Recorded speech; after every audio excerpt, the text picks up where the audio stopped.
Hello po, gagawa ka ba ng authorization letter mapa-Tagalog or English man yan? Kung oo, para sa iyong video na 'to, magbibigay ako ng English at Tagalog sample ng authorization letter at meron ding template para naman mabilis mo siyang sundan kung ikaw mismo yung gagawa. At meron din akong special announcements sa bandang kalagitnaan ng video na 'to, so make sure to watch it until the end. Umpisahan po natin sa pagtukoy kung ano-ano nga ba yung parts ng authorization letter. Mahalaga na alam natin ito dahil tutulong ito para ma-identify natin kung ano ba yung kulang pang detalye sa ginagawa nating letter. So, unang-una dyan ay ang date o petsa kung kailan may papasa yung sulat. Pangalawa is yung pangalan at address mo. Pangatlo ay ang details ng authorized person or ng taong binibigyan mo ng authorization or pahintulot. Siyempre, details niya. And also yung body of the letter, yung number 4, yan ang pinakamahalaga dahil dyan natin nakikita yung content ng letter.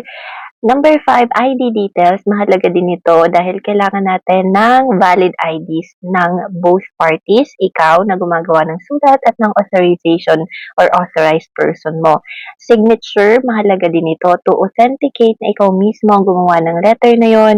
Witness at notary ay optional lang. Usually, mga cases ito na sobrang seryoso talaga or like gobyerno mismo yung nanghihingi, things like that. Pero on a regular basis, like 99% of the time, hindi naman kailangan ng witness at ng notary. Number 9 ay ang attachment. Ito po ang photocopies ng IDs ninyo at ng authorized person. Okay, eto na nga po ang aking special mention. So, kung tinatamad kang gumawa ng authorization letter, I offer letter writing service with a small professional fee of 50 pesos po. Kindly message me sa Facebook page ko na Nayumi C para doon po tayo mag-usap. Salamat po! Otherwise, kung gusto mo namang ikaw lang ang gumawa on your own, meron po tayong free version, so just continue watching. Mag-umpisa po tayo sa Tagalog sample. Yung mga naka-highlight po dyan ay yun lamang po yung mga details na papalitan natin. The rest ay pwede nang gayahin. Umpisahan natin sa date. Itong date na word ay pwede nating tanggalin at ilagay lang natin yung petsa kung kailan may ipapasa yung sulat. So, March 29, 2026, 2 spaces after that. Tapos, yung pagpapasahan mo. In this case, yung sample natin is sa Philippine Statistics Authority or PSA. Ilalagay mo lang yung address ng PSA. Tapos, mahalaga na maglagay tayo ng subject kasi ito yung maliit na detalye na mas mabilis maiintindihan kung para saan yung sulat.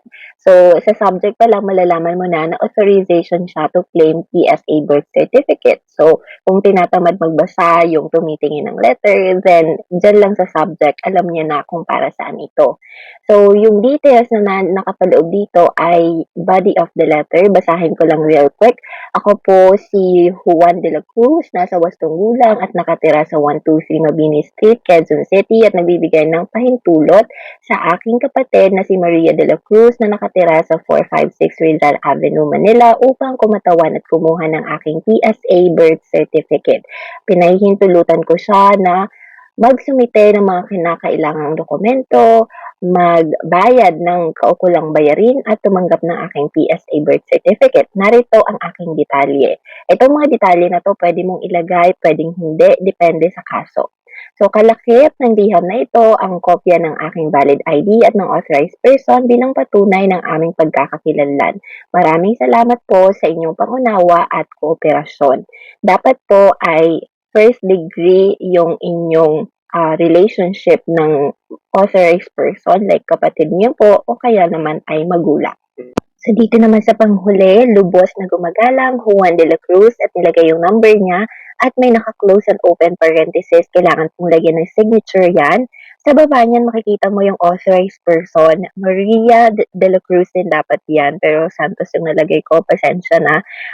Pati yung number niya and also signature. Pero hindi siya required most of the time. Kadalasan, kung sino lang yung gumawa ng letter, siya lang yung maglalagay ng signature. Pero just in case, available naman si Maria during the time na ginagawa mo yung letter, might as well palagay mo na rin yung signature niya.